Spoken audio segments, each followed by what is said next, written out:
PM कपमा आजको match थियो Madhesh province versus Bagmati province. मधेसले टस जितेर बलिङको फैसला लिएका थिए र त्यो सँगै बागमतीका ब्याट्सम्यानहरू क्रिजमा आएका थिए ब्याटिङ गर्न।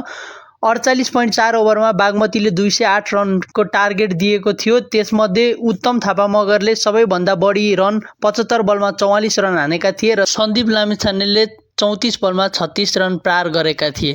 त्यो सँगै बागमती प्रोभिन्सले 208 रनको टार्गेट दिएको थियो र मधेस प्रोभिन्सबाट बलिङ गर्न आएका पवन सरपले 10 ओभरमा 31 रन खर्च गर्दै 3 विकेट लिएका थिए र रञ्जित कुमार र आदिल अलमले थप 2 विकेट लिएर टिमलाई सम्हालेका थिए। सेकेन्ड इनिङमा मधेस प्रोभिन्स 208 को लक्ष्य पछ्याउन ब्याटिङको लागि आएको थियो तर 173 मै अल आउट भएको थियो, जसमध्ये सबभन्दा हाइएस्ट रन मोइन यादवले 50 बलमा 40 रन गरेका थिए र अनिल कुमार शाहले 26 रनको पारी खेलेका थिए।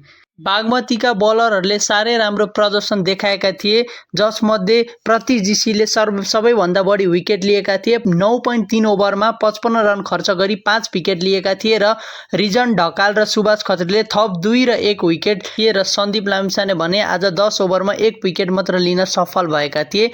यो सँगै बागमती प्रोभिन्सले मधेस प्रोभिन्सलाई 35 रनले जितेको थियो।